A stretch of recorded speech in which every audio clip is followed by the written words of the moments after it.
Anyway, this is the beautiful place where I'm allowed to come and work in every day. Not too bad. So this is Emily. And then David, the handsome young man strolling around in black shirt someplace, is the other gentleman. And Karen Eck, the owner, is out of town this week. But Emily's going to talk because I've been sick for the last week. And I don't know if my voice will be able to continue. So I'll leave you with her, and I'll add some tidbits on going through one. Okay. Well, just to give you a little background about Habatat Galleries, we opened about more than 30 years ago in Michigan. And now the gallery is located, they opened up around Detroit. The gallery is currently located in Royal Oak, Michigan.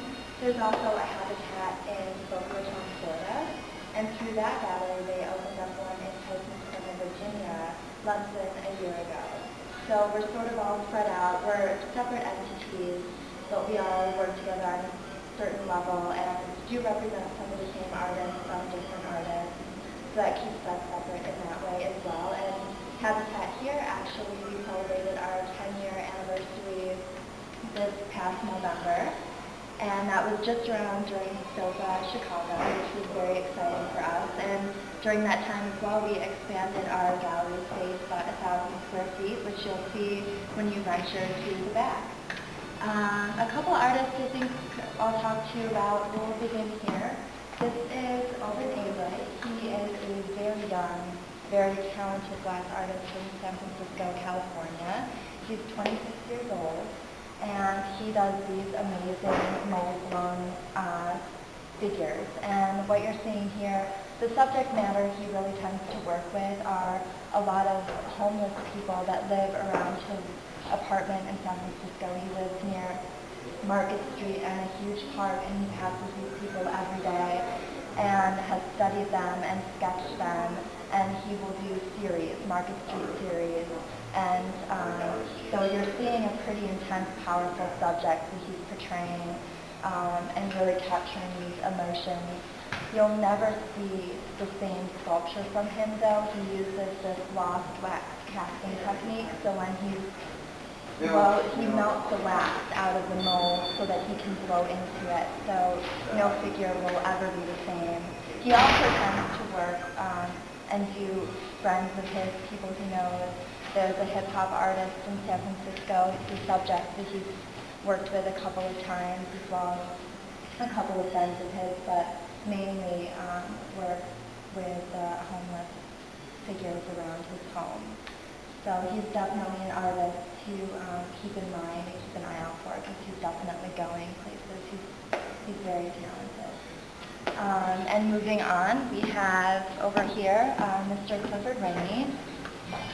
What you're seeing in front of you here, Clifford was actually Oben's professor, so has influenced Oben, and Clifford himself is a very well-known, internationally known glass artist. He does a lot of glass torso figures that you'll see in the back of the gallery. This is part of a huge installation we had here. He was our SOFA 2006 exhibition. And what you're seeing here are these cast glass baby heads.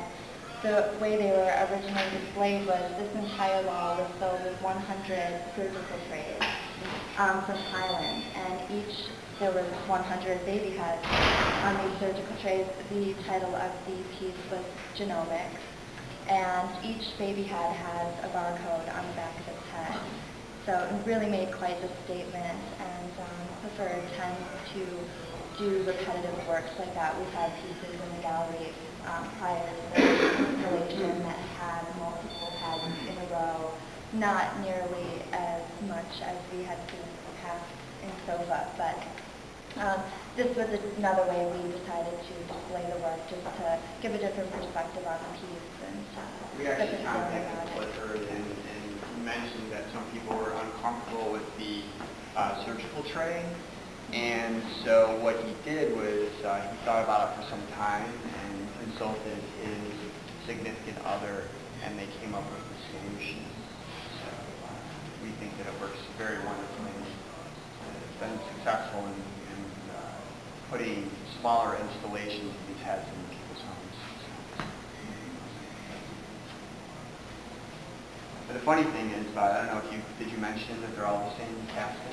I didn't mention that they were. I didn't mention that they were all the same. But I sort of. It's funny how we had an installation of 100 heads on this wall. I don't know if anybody saw it. It's called genomics, dealing with genetic engineering. Every one of these heads has a barcode in the back of it, and then they are numbered from 1 to 100. When we had the 100 heads on, people would come in the gallery and they would say, they're completely different. And it's just the way that the light is hitting them. And of course they're slightly different because Clifford's hand touches every single one, but they're all pulled off of the same mother mold. So it's just fascinating how completely, you look at two twins and sometimes you can't tell them apart what these are twins, but in a different material. And it's just, they seem completely different. And it was interesting too because with just as far as clients interested in purchasing some of the heads, doing it by birthdays or their children's age or lucky numbers, it was really interesting to come in and see what people chose as far as the number 23 or that was very interesting as well. If you follow me over here, the last artist I would like to talk about would be Martin Lang. You see this very beautiful, brilliant red lotus. This is a piece we actually just received in the gallery a couple of days ago. It's a new series that Martin has been doing. I don't know if you're familiar with any of his work. He was actually Dale Jubilee's gaffer for about 12 years. And actually worked a lot in clay and had someone approach him one day and say, Martin, why don't you try doing this with glass? Because he was into sculpting with clay. Therefore, you're looking at this glass piece here. These are all individually hot sculpted petals. And with his work, a lot of people can't believe it. You'll see more of his work around the corner here, abstract series. It's so large and massive. The idea to some individuals that he actually sculpts these instead of a casting or a mold blown. So this Lotus series is something he's been doing for less than a year, and you're seeing, we have a couple more around the gallery. He does